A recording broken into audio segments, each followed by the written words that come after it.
guys? So today we're going to be messing with gauge clusters.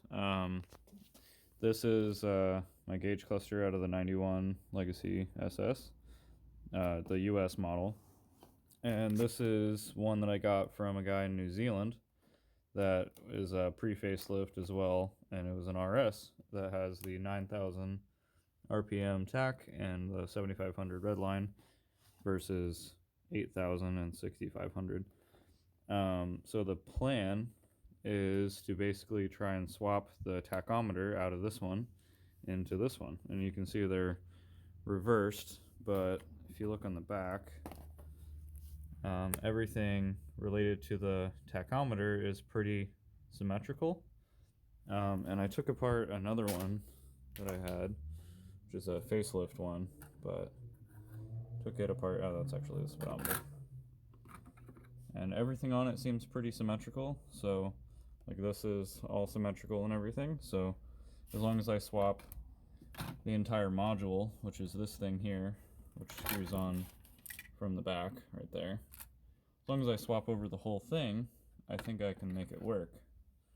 So that's what we're gonna try. So this one's kind of broken, but first thing you have to do is pop this off, which is for the trip. I'm gonna set everything in a pile right there. And then it has these tabs, which on this one are all broken, basically, but normally you just release those tabs, and that piece will come off. And I'll make a New Zealand pile over here. And then these, see if I can pop them off.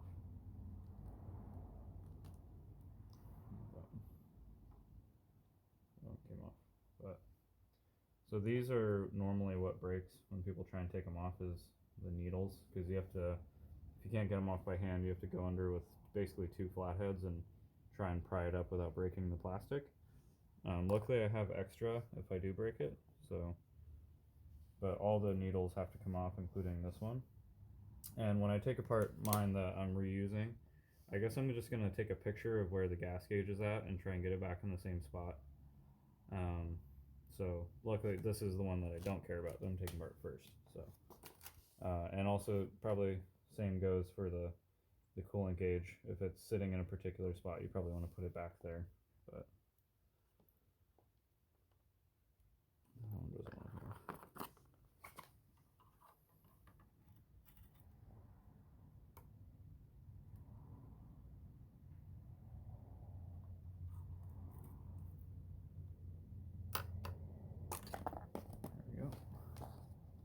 You gotta be very careful to pry straight up.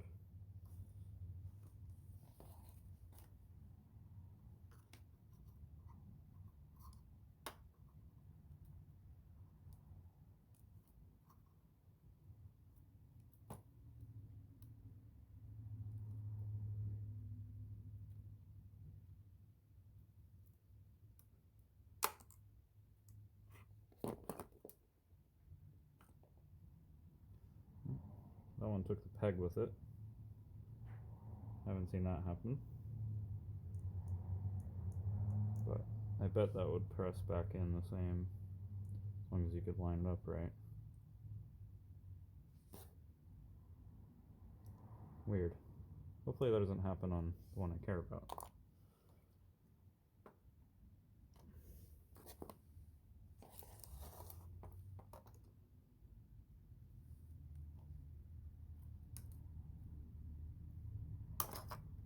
There we go.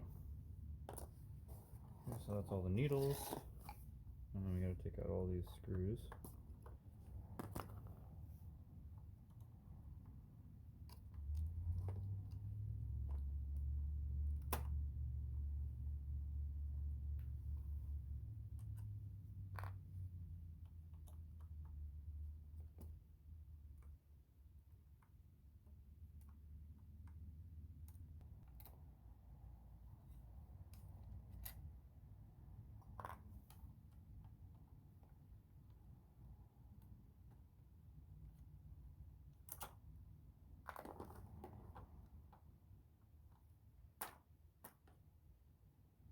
There's that.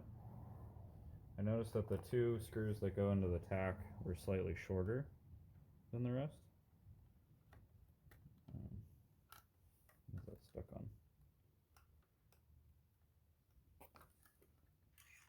Oh, the wires hook on it. There. So that's our faceplate, but we can't just swap that or it wouldn't be accurate. So we'll set that aside. Crap out. So basically, we want to unbolt this guy, which should take that out. Should just be these three screws, I think. Or is it? Yeah. I think it's these 5 right here. Start taking them out. So I'm not totally positive this is going to work. I've never seen anybody do this, but so this is the New Zealand one, or right-hand drive one, and it has basically 7 screws. There's like what 5 on the bottom and 2 up here, and those are copper connection points for the screws. So, and this is the circuit board, and then mine just has 2 empty holes here. So those won't be part of the circuit board. Which is weird, but this has TA, which I think is tach signal, and then ground and ignition. So I think it will function. I don't know what these are for. This one says R on it, and I don't know what that is, and it goes to here. So it might tie, it looks like it ties into the or the speedometer. And then the other one goes to this pin here. See, that's that one. Goes to there. So I'm not sure what that is. It's kind of weird, but I think everything is there to make it work. I think. So, I don't know. I mean, we're just going to have to try it and find out. So this is basically what we're swapping over, plus the plate, obviously.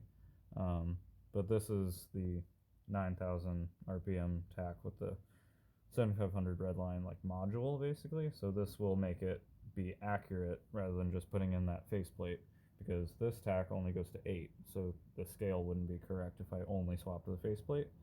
So the goal is to get this to work with the new faceplate.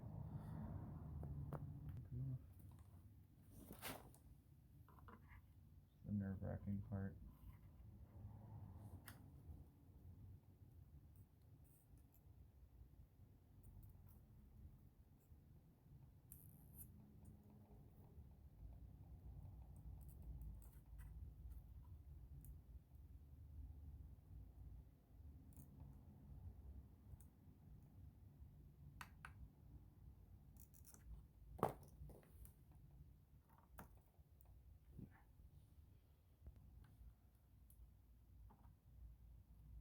To organize all this.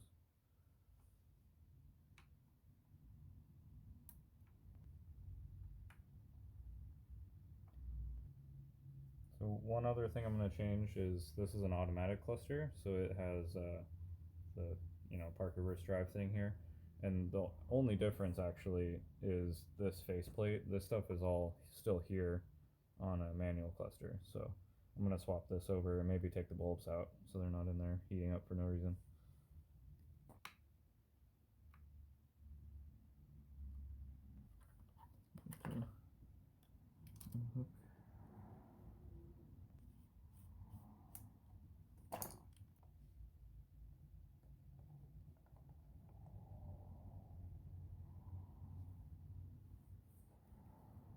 And somehow hold it. Yeah. Use the nicer screws.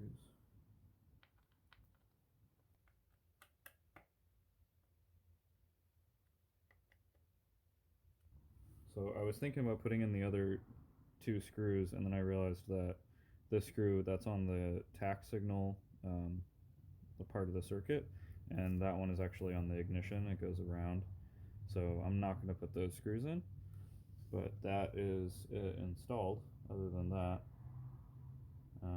So hopefully it works.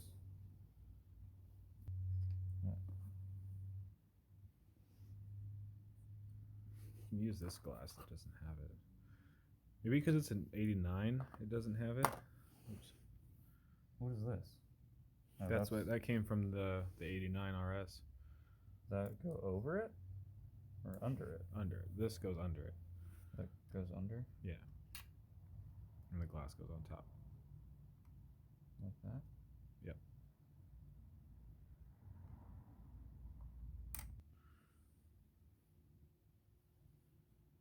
So this hooks onto the wires.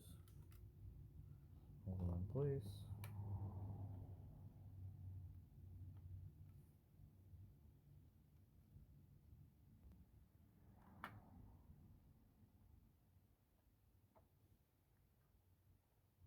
It's weird, it's like off to the side. See that? Isn't that weird?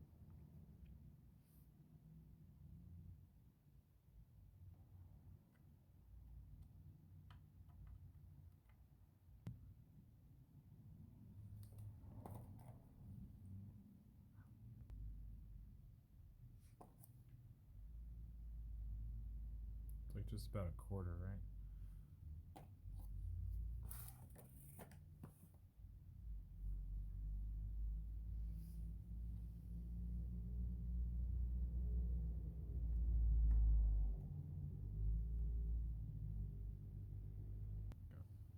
So this one may have moved when I was taking it apart, because as you can see I can kind of move it and it'll stay wherever I move it to. So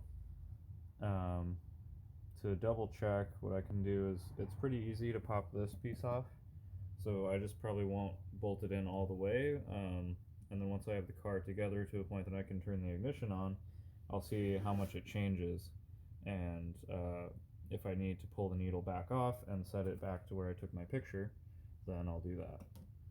So let's go.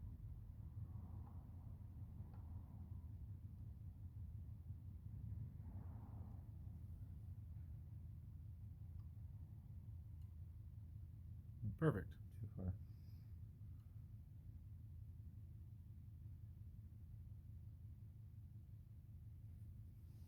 There.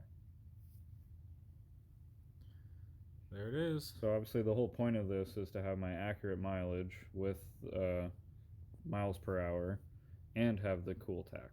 So that's kind of the goal. Hopefully it works. I guess you guys will find out.